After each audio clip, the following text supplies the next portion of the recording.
What's good, everyone? Welcome back to My First Kicks. This is episode 173, and we're back in the studio, but with a special guest, Ashley Simone. Yes, sir. Thank you for having me. Yeah, from clubhouse to real life. I know, right? Talk about that experience. Yeah. Oh my God. I mean, we might as well. That's where we connected. It's funny how many relationships the pandemic created. Yeah. And how wild we would stay up to the middle of the night just talking trash. Was it even to like the middle of the night? I feel like it was like days. Like we know the group chat's gonna be watching this one. Yeah, no, seriously. Like So, I feel like my ex used to fall asleep on Clubhouse talking. Like we used to hear each other snoring. It got real intimate. I was always like, all right, I'm gonna jump in for a little bit. Yeah. And I see everybody on, and I'm like, all right, we could run this for a little bit. And then it'd be like 2, 3 o'clock in the morning. I'm like, nah, I'm out. My God. I'm out. Nah, it was a time. I'm not gonna lie. Like being on Clubhouse during the pandemic with not really nothing to do, like that, like saved a lot of us. Like for sure. Like not having physical contact with people, but still being able to connect. You know, have conversations surrounded by the things we love, and even if we want to be messy a little bit, because Clubhouse niggas a little messy at times. But no, it was all a vibe. Have you been on recently? No, I have not. I went on one time, and I ended up in an argument with an anti-vaxxer for like 6 hours.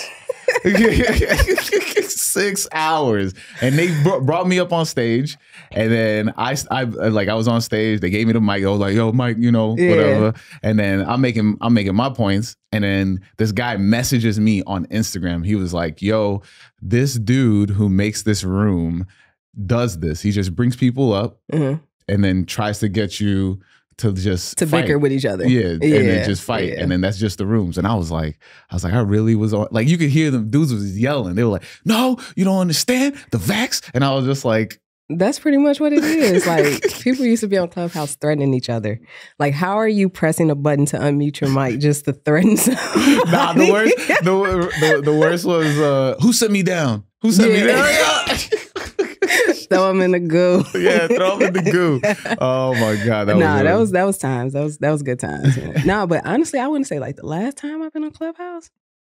It's probably like a year and a half. I don't even have the app anymore. Like I deleted the app and everything. I accidentally re-downloaded it like recently. How you accidentally? So like, so I got a new phone. Okay. I got a new phone, and I'm like, I had it set up the way my old phone is. So whenever I don't use an app, for 30 days, it'll delete it, it'll offload it, whatever. And then I was like, I seen it, and I'm like going through, and I'm like, oh, I got to go to TikTok, whatever, to post a video. And in order to go to TikTok, I got to swipe because I have folders. And then I tapped Clubhouse, and I was like, fuck.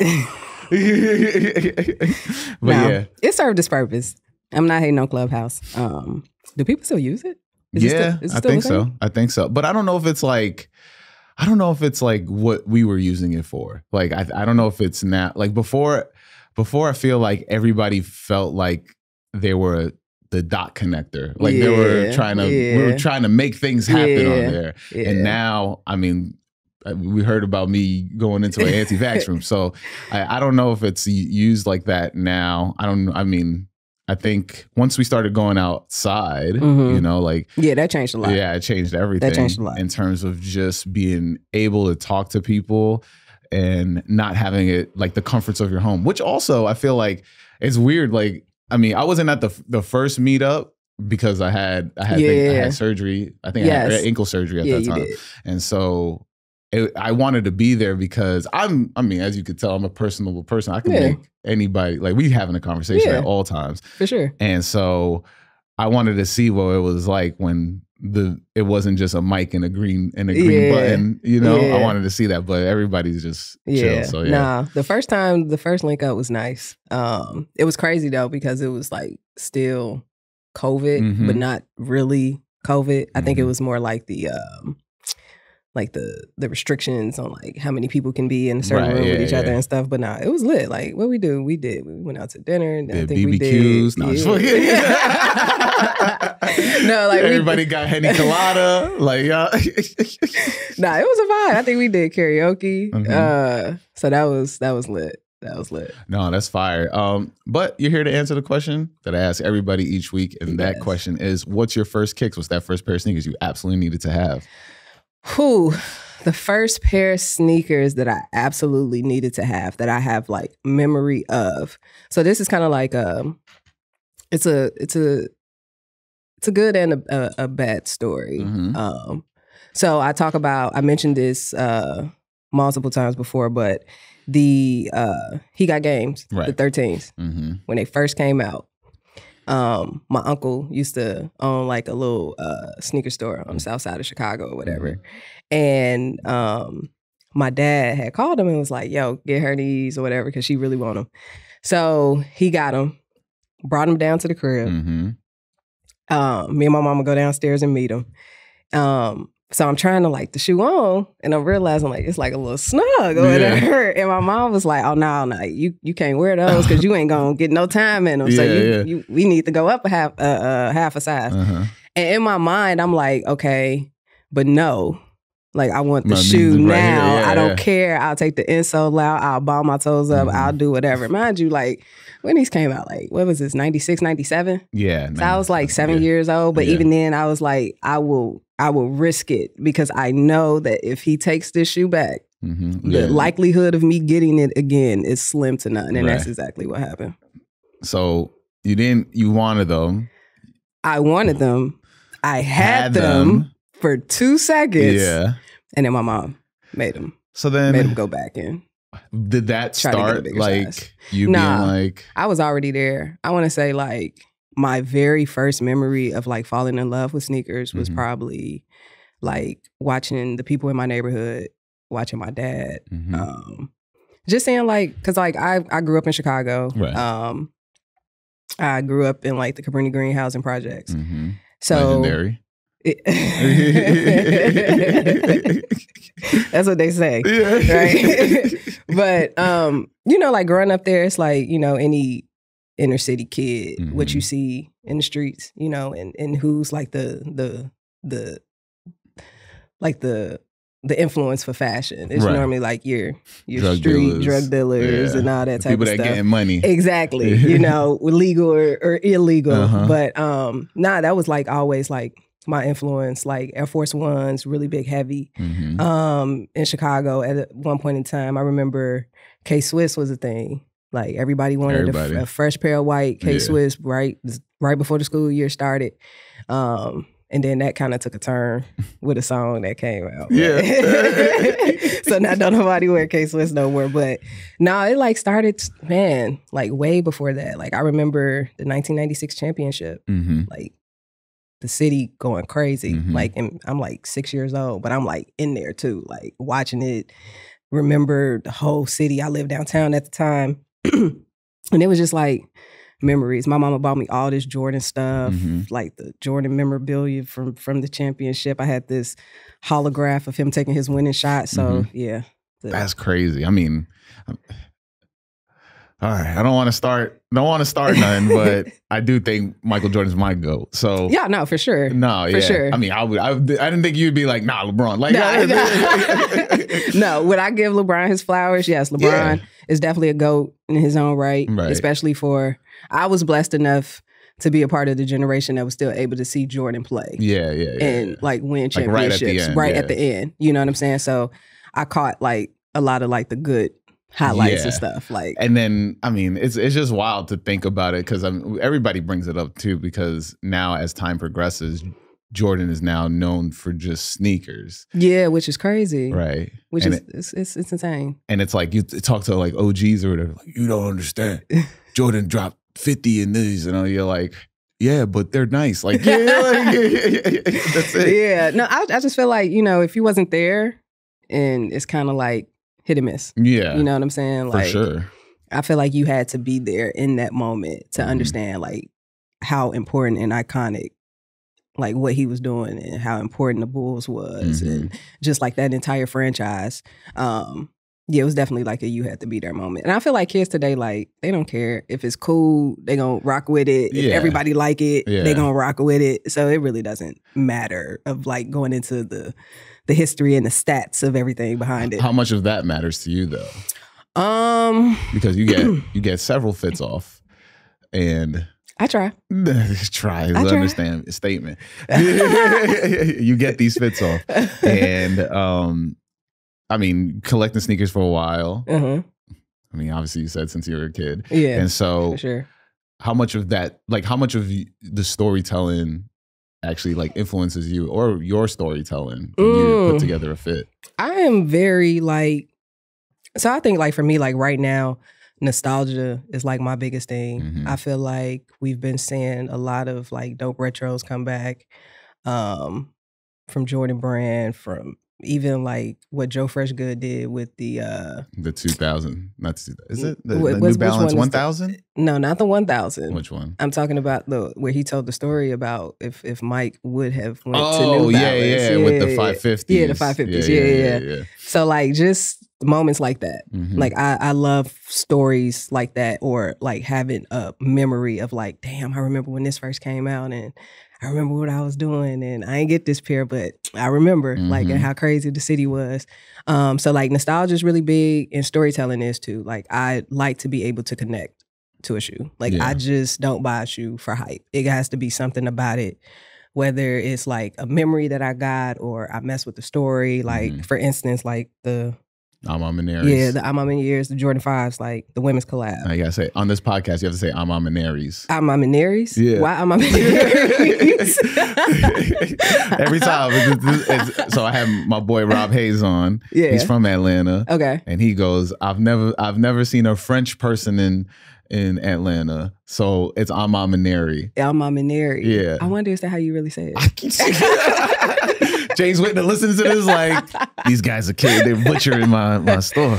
But nah, just like the shoe, like the concept from like, Dusk and Dawn. Yeah. Right? I'm huge into like duality and understanding, the cause and effect of everything. So these was like a no-brainer for me. I wanted a cop. I was so broke. And I was like, do I really need to eat this week? No. Yeah. And sometimes it be like that. It might be like that this week because I want those Joe Fresh goods. But we go back into like when you first started collecting, were you on the lines? Like what was? Oh yeah, outside in the lines. But you know what? In Chicago, honestly, sounds crazy. And cold. Yeah. And cold. Yeah. Honestly, the last line that I like stood in was for Joe Fresh Goods. Really? It was his first release. And I did not get him. Oh no. Oh no. That's lame. I mean, at this point he got to send it to you. I'm like, I want to get him on this podcast so bad so I can talk to him about like how he is influencing the scene right now. But like, I mean, talk about like the stores what was your like go, like, because I know in New York I had my little square of stores I would go to, but like, what are the stores that you were like your main staples that you would always visit? Of course, Leaders. You cannot mention Chicago and not mention Leaders. But I was kind of like, I ain't gonna say like I was like spoiled, but I guess you could say I was kind of spoiled because I worked for Finish Line in high school. So once I started working for Finish Line, it was just like I really didn't have to go anywhere else. If I did good sales for the week, my boss was gonna put them to the side. I was Gucci. What was your go-to move to get these good sales? Because I feel like the sneakers sell themselves, but the sneakers do sell themselves, but they want you to push like all of the socks, the shoe cleaner, the what was it back in the day? Like when people buy Air Force Ones and Air Force Ones, the top toe crinkle up, so you'll buy the little crease protectors and get that and get little points for that and stuff like that. So then they'll, all right, these Jordans coming out, we'll put these up for you type thing. So well, what was your how did you do it though? How did you what you mean? Like how did you make these sales? Are you a sales? Like, are you a sales? I'm really person? not though. No? Like I think having that job made me realize I don't like this. You're like, I'm good. I don't want to like do for this. real, because honestly, like by nature, I'm really not like a huge talker unless I'm like super comfortable with you type of thing. So like to go into work and just have to like, but you my guy, so it's different. It's different. But like to like just go in to work and just have to like spark up conversation. Or, like know the right pitch and know what to say to like the biggest, I ain't gonna lie, like the best sales was like parents coming in like shopping for their kids. Yeah. Because you can easily be no, he's gonna need these on these on top of that. And then when these get dirty, and then you gonna need this and this cleaner because you know he gonna go outside and mess them up. And you gonna be mad because you just bought him. He gonna fuck him up the first week. That shit.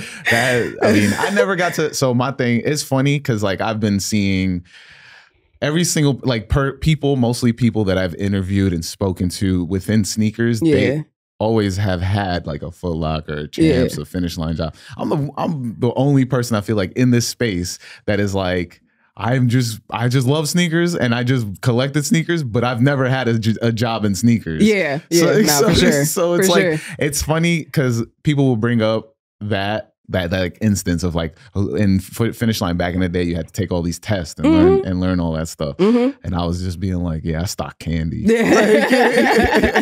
And honestly, my Finish Line job came later. I want to say that came like when I was probably like a junior in high school.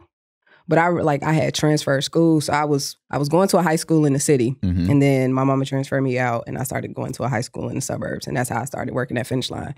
But prior to that, like, this is probably why she took me out to city school too, because I was ditching a lot. So like, go get sneakers. You about to get into fights. No, it wasn't no fights. Like if you like. Anybody who's like from Chicago familiar with like the North Side, like Von Steuben was just one of those schools where it's like you had to come in with it all. Like every time. I've never heard of the North Side like that. I know South Side a lot because it's Kanye. Of course. You know. Of course. See, the North Side gets a bad rep. Yeah. Is that North Side is that O Block? North Side? Nah, that's Southside. That's Southside. Yeah, that's see, all I know is Southside. That's Southside. Yeah. If you hear anybody else talk about Chicago, that all they hear is you're just gonna hear somebody else say Southside. So I don't know anything about North Side. So put us on. Man, what can I say about the North Side? I don't know. The North Side is kind of like I would say we're very close to downtown. Like where I grew up, my housing project was literally like within like the downtown radius. So like this was like my housing project and like downtown was like right here. So it was kind of like, I don't know, like I seen like a lot of different people. Like it was really diverse. Like the one thing I can say about the North Side compared to like the West Side or the South Side, way more diverse. Like I grew up pretty much in like a Hispanic neighborhood, but then it was like, you know, so many different people around. So a lot of different experience. But the high school that I went to, Von Steuben, it was kind of like, I'm not gonna say it was like a fashion high school, but it was just like, you know, like you in high school, like, you know, you gotta have it on. So, yeah. And it was like a little sneaker store, a little local sneaker store that was like down the street. So then we had off-campus lunch. So then I would go out during off-campus lunch, go buy some new shoes, come back in for the rest of the house school with some other kids. You just really, like you switch kicks at halftime? Yes, like type of thing. Like, let me go to the store real quick. That's wild. No, it was, that's definitely probably why she took me out. It's too close. It's too close to the sneaker store. That's wild. In high school, were you just like stacking up? Yeah, honestly, like that's when it started happening. Like it was a lot of Air Force Ones. Honestly, it was Air Force Ones heavy. Like I remember having this when Jabot straps was popular. Love them. So I remember having like Air Force Ones to match the strap.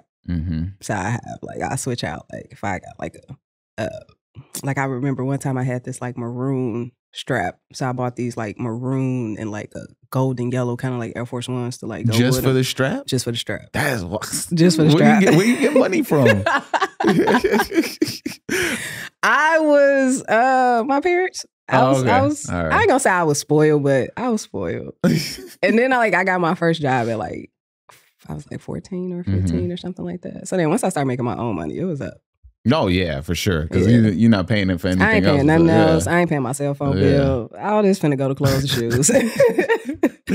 What's because like I've had people from Chicago talk about the sneaker scene there and explain it to me. But coming from you, what like your perspective of the sneaker scene? Were people inviting? Were they like what? Were they putting you up on stuff? Or was it a lot of gatekeeping? Like So here's the thing. For me, I was like kind of like quiet. Like I stayed in like my bubble and like within my circle.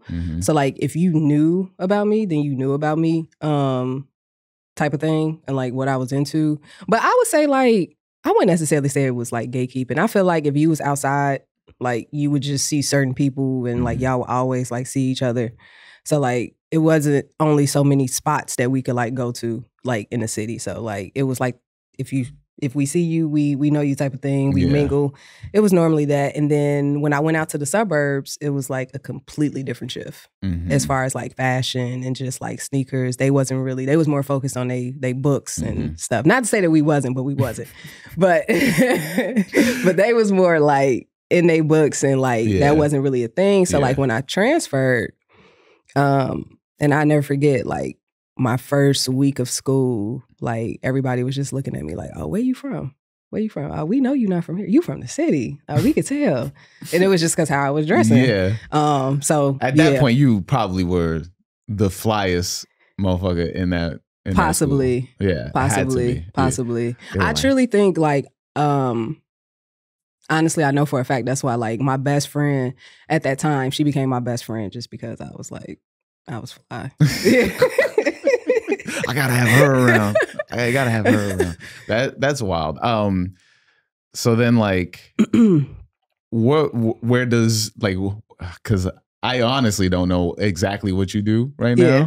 So where does your ambition to do what you want do? Like, where does that come? Like, do you stay in sneakers? Do you do a full fashion? Like, where does that grow? Like, and when did you figure out what do you want to go that path, that career path? Honestly, I feel like I always wanted to do it, but I think... Which is? Because I don't know. Well, okay. So my goal, honestly, is like to like really get into like styling. I really like clothes. I like male fashion, female fashion, mainly like male fashion. I'm kind of like, I kind of ride I kind of blur the lines a little bit between like male and female gender fashion. And that's always like been my thing, but that's kind of like what I want to do, and I'm not there yet, but I'm trying to like build myself up to get there. So just like networking, honestly, posting my little fit pics when I can here and there, and then like doing stuff like this. No, for sure. Yeah. Like, so I mean, did you go to college? Yes. Okay. So So backstory.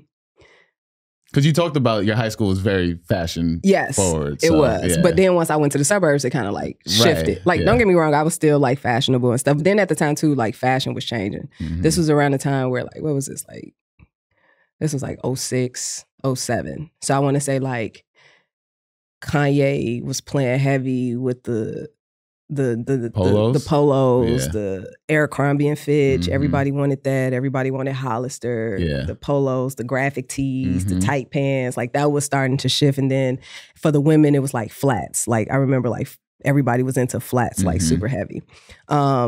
So still into that, but then got caught up in school. So I was like, okay, let me focus on my grades because I do want to graduate with a decent GPA. And then like once I went to college, it was just like, I got so caught up in just like life stuff. Like I was working, I had an apartment, I had like a lot of stuff going on. So like I had kind of like slowed down on buying sneakers a little bit and got my degree in economics, which has nothing to do with nothing related to what I like. I got a degree in print. Like that shit is dead. So got my degree in economics just because I knew that, you know, in my mind, I felt like, and honestly, I ain't gonna lie, I let my parents kind of steer me away from that just because they felt like, oh, it's gonna be harder for you to make money and we want you to be able to take care of yourself. So you need to go get a degree where you can sustain yourself. Right. So I went the money route. Got an economics degree. Literally. Yeah, literally. Got an economics degree. And pretty much like worked in banking for like it's almost 10 years now. Jeez. Yeah. Are you taking the jump? Are you like... I'm building up to that. Like I'm getting to a point where it's like, it's only so much longer I can stay within these confines of banking and finance. So I'm trying to like shift my way out. I'm just trying to come up with a real solid plan to do so. Have you like, I think you mentioned something to me a while back, but like, have you worked with other brands? So I did. I worked with Nike for like a year and a half. And that was cool. Went out to Portland. It was like a good experience. But for me, it was... In what capacity? So I was on their finance team. Interesting. Yeah. Like, it's crazy. Economics actually brought you in to something that you love doing, which is wild. But I was completely still removed from like everything that, you would think of. You see the Nike on the wall. Nike. Yeah, you see the Nike on the wall, but then you're over here with the Excel sheets. So many Excel sheets. And then too, like working with people who really don't know too much about the brand or the history of the brand. So I would say it was a good experience, but it wasn't necessarily like what I wanted. So like now I'm trying to like figure that out and transition the best way possible without like taking a hit financially too, because that's important too. Yeah. Working in finance, I feel like it's you have a set you have to dress a certain way. So how do you get to express yourself, even though honestly in those like black and white lines? Yeah. So what's crazy is I can say in finance and in banking, I've been blessed, right? I wouldn't say like maybe my first banking job, I probably had to like wear like the blazer, the dress shoes in there. But I can't picture you in the... I can't picture it. It's a completely different shift. And sometimes I don't know why I picture you with a bob too. I went full like a bob. I was thinking pure Karen white, like white, I was just saying like finance, like it's so like no, it's very cookie cutter. But I still would like incorporate because I'm always like I'm into like colors and like different patterns. So I would still try to incorporate a little bit of myself in that. Like with wearing bright colors or like mixing up some patterns, wearing like stripes with polka dots or something like that. You didn't pull out the like, oh nah, the Supreme. Like you get that? Nah, they would have looked at me like, you can't meet with the client today, type of thing. They're like, oh, I love the Brooks Brothers suit, and you're like, it's Supreme though. Right. But so that was probably like I worked with them for about 2 years, and then I went to another bank which I was with for almost 5 years, and there I had like complete like control to like dress how I want to. They didn't even care about sneakers or none of that, so I was able to like get all my fits off. That's honestly what got me back into it. Okay. Like, and wanting to like do this because I was just so like money driven and just trying to build up my resume and build my career on paper that my interests kind of shift. But then once I had the ability to, okay, I can be free here. I can wear t-shirts here. I can wear my sneakers here. I'm like, oh yeah, it's time to get back to myself. No, yeah. At that like that moment when you started getting that realization, was that when you started to build confidence in terms of just like, because like I'm big on in corporate settings I feel like, I mean, I had Tim Chisano on in an episode and we talked about it's not about the outfit, it's about the output. And I feel like growing up, we're always told we have to look a certain way. Look the part, dress the part. Yeah, exactly. Yeah. My mom was always just big on being like, hey, you need to have your button downs. You got to be, you have to look like you want the job. Like, and then also on top of that, it was always whatever you do that's not work related, you need to keep it a big secret. So now that you're dabbling into that and you've been doing, your fits and trying to steer more eyes onto that, how are you able to not like feel your bosses are looking over you and being like, what are you spending your time on? Like, you know what I mean? Oh my God. And also like having that confidence of I'm gonna be myself in a corporate setting. Honestly, like the last bank that I was with, not the one that I'm with now, but the last one I spent like 4 or 5 years with, everybody was in there like, what are you doing here? Like, it's obvious that you are not bigger than this place, but this is really not a space that you should be in. So I feel like a lot of them were kind of like pushing me and were like very supportive to like what I wanted to do. So that helped me build my confidence in that setting to like show up as myself. But like even then, like most people don't understand. I spoke about this like on like social media and stuff, but I was diagnosed with body dysmorphia in 2017 or 18. I think it was 18, 2018. So like being in front of the camera, taking fit pics and all that type of stuff, when I started out, even now, like it was really, really hard for me to do. Like really, really hard for me to see myself in front of the camera. Sure, I might have that too. I'm like, for real, like I don't think it's talked about enough with that. And I feel like a lot of people don't know what it is still. No, yeah, for sure. I feel like there are people think people with body dysmorphia are like, they're like, oh, they're also bulimic, they're also anorexic, and a lot of that. It's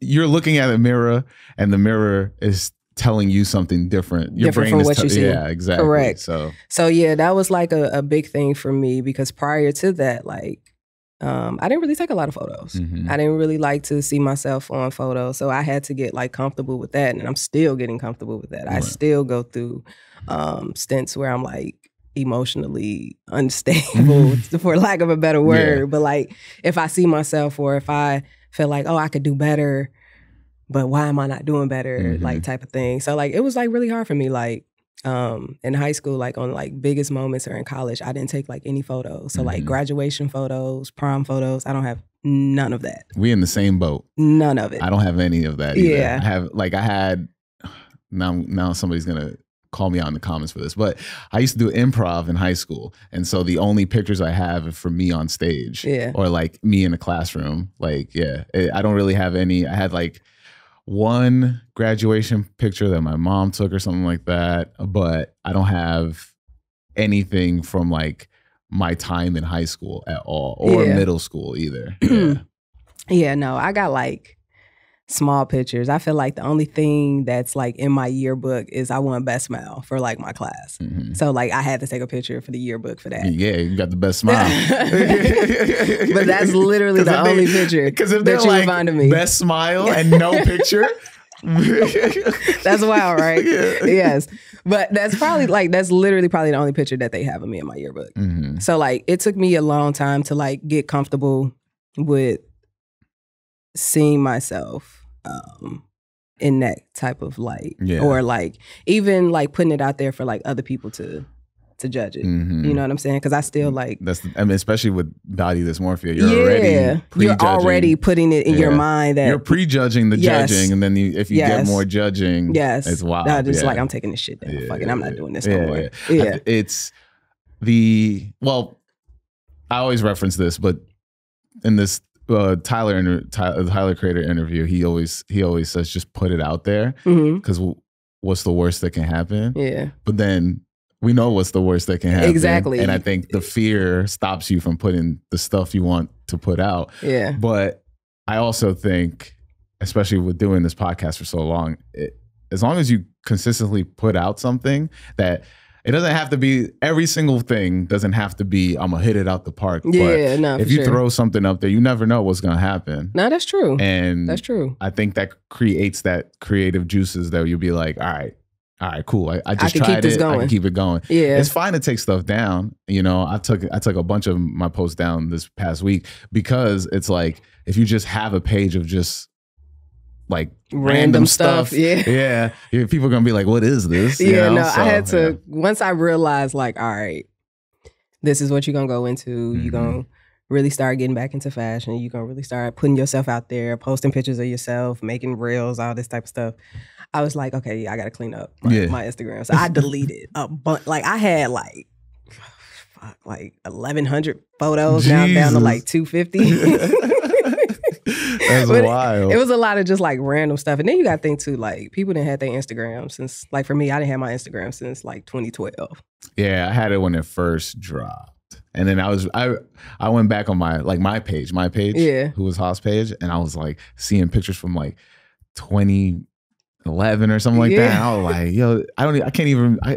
Phones were like 1 megapixel at that time. Yo, this is crazy. And all your pictures is like overly like blurry. You got the crazy filters on it. The crazy filters. Oh my God. Filter crazy on my that. God, those were times. Yeah. So now, we had to clean that up. But so it's interesting because the one thing that doesn't get talked about a lot is money. And you have to spend money to be part of this. Yes. So I mean, that's with anything. You got to spend money to make money. For sure. But I feel like I don't know how some people do it because I don't understand it. And then I look at my own collection, I'd be like, you're just in denial. Yeah. But it's wild to see that people spend so much money on sneakers every year, right? So as a person who works in finance, how do you gauge? How do I manage? Yeah. So like, how do you money manage yourself? Yeah. So like when I first, so I developed this logic in my mind, like, all right, if I buy something got to go. So that worked for me until I started getting free sneakers. I mean, if you're getting free stuff, then that's just, I mean, what can you do? But then I'm buying on top of the free. Look, that come with the nature of the job. But then something's got to go. I don't know which. And then what happens if I get to the point? My bad for cutting you off. No, you good. What happens if I get to the point where all my sneakers are starting to be free? Yeah. And then, like, I need to make space. Yeah. But then you can't get rid of free sneakers. You can't sell your free sneakers, but you can go back in the tuck. Like, for instance, for me, like if I got a shoe and say it's been sitting for like 3 years, that's like my max. Like if a shoe has been sitting for like 3 years and I haven't worn it, I'm gonna get rid of it. Unless it's something like priceless. Like I know like, okay, no, this may be like worth some money like down the line. So I'm gonna sit on this just a little bit longer. Yeah. But like, no, if it's something that I buy, like I usually try to like sell too. Like, yeah. So like money managing especially with clothes too. So like how are you able to like are you just reinvesting the money into something else? Yeah, because I just look at it like this. The money gonna get spent either way. Yeah, that's right. The it's gonna get spent either way. It's just about what you spend it on, whether you spend it on your bills, and we don't all work to just pay bills. Right. You gotta have like some fun and some just like some leisures in life or whatever with your money. So as far as like fashion goes, like now I try to be like very specific with the pieces that I buy. So like I buy things that, okay, I know like, okay, I could wear this like 6 different ways and make it look 6 different ways. And you wouldn't even notice that this was probably like the same pants or like the same shirt. So like I base my like buying clothes like quality over quantity. Okay. So like if I got to spend like $300-$400 on a pair of jeans, you can best believe these $300-$400 jeans finna last me for over 5-6 years. Damn near, I'll try to like stretch it to get 10 years out of them. But like I buy things that I know that's gonna last me. Yeah. The absolute opposite. In my head, I don't know. I've always been in this like realm of like, if the sneakers is crazy, they're not gonna question the brands. Okay. But then I fell into, I just buy a lot of Supreme now. Okay. Yeah. And so, but then it's also like, okay, I've always like, I love Carrots. Yeah. Like I want to get more into. Carrots is fire, by the way. Carrots super fire. Carrots Shout out Anwar. Yes. Is gonna be a guest on, I think he said the end of the year. Oh, fire. Yeah. That's dope. So, like when it comes to fashion now, I've always been trying to get more in front of Black-owned businesses, Black-owned designers. Yep. And I recently went to, we were supposed to link up, but I got there too late, the streetwear flea market. And just seeing how these small little brands and designers are starting to pop up. Yep.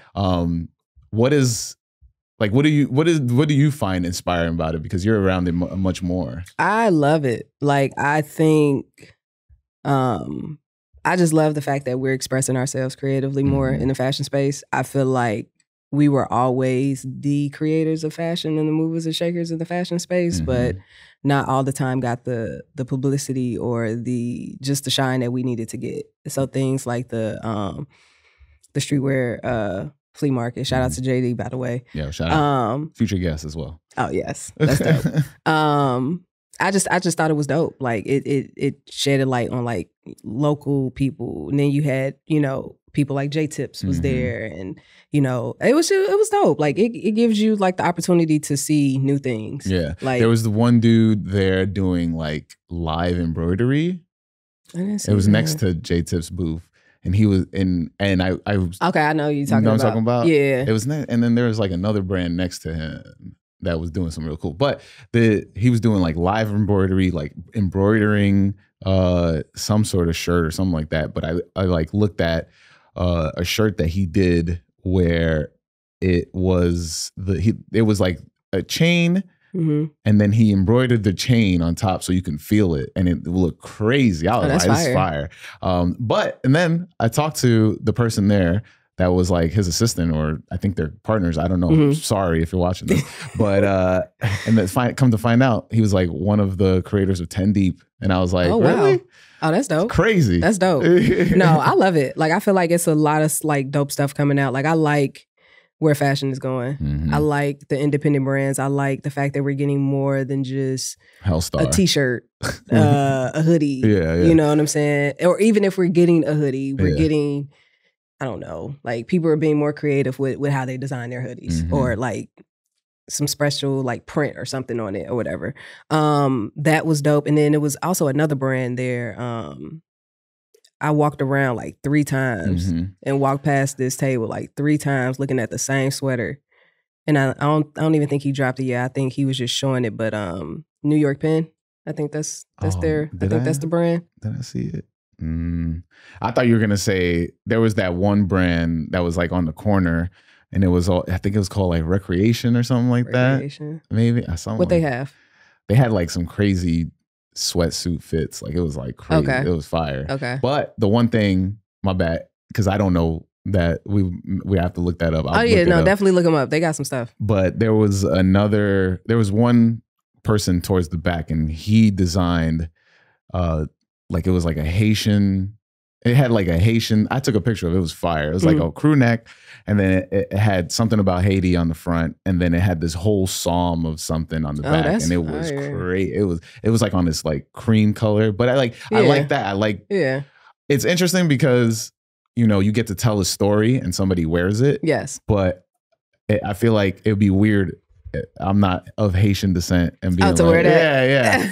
It's funny that you said that because I mentioned that to somebody, and it's so crazy because I got on the brand Awake right now. You got the bread. Everybody's talking about that shirt. Yeah, everybody's talking about that shirt.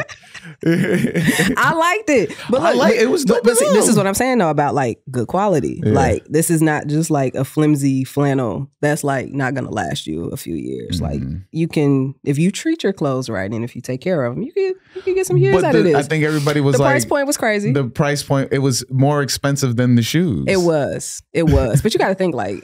Everything was except the t-shirt and like the joggers and like that. But like what you were saying about not being of Haitian descent or whatever, that's how I feel about like wearing like New York stuff. Yeah. Like I loved that Letterman jacket.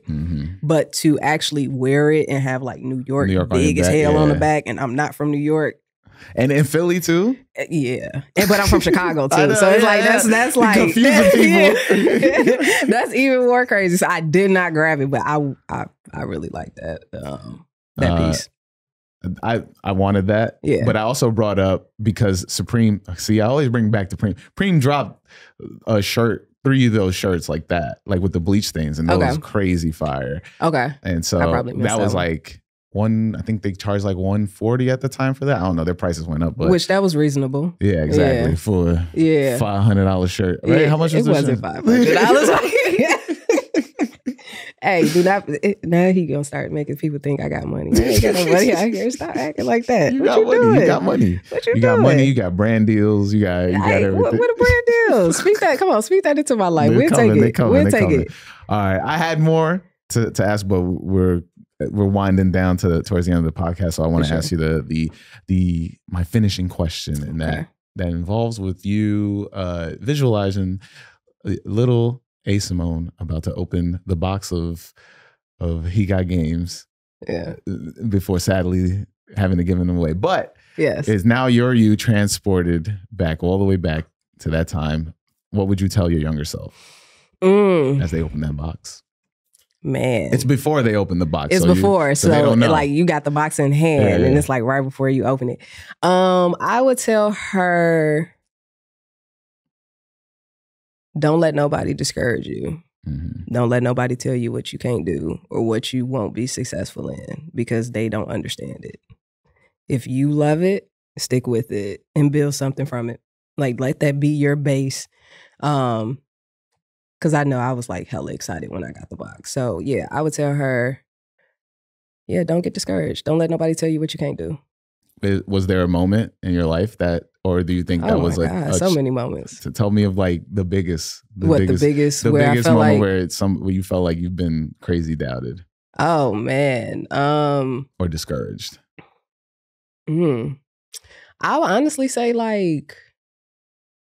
when I got diagnosed with body dysmorphia, I would say like that was like a big pivot in my life, just because like over the years, I didn't know what was going on with me. I didn't know why I felt this way about myself. I didn't know why I'm low key like going into like depressions and stuff. Like when I see myself, so like from like, I want to say like 22 to about like 26, I like hid myself. Like hid myself a lot. I really didn't post a lot. I really didn't say much, just because I wasn't comfortable with myself and putting myself out there. So, I would say like that was like the pivot. And it was more so me doubting myself. It wasn't necessarily somebody else at that point, like telling me like, oh no, you look like this or you look like that. It's literally me seeing myself and putting these thoughts in my head like, no, you're not good enough.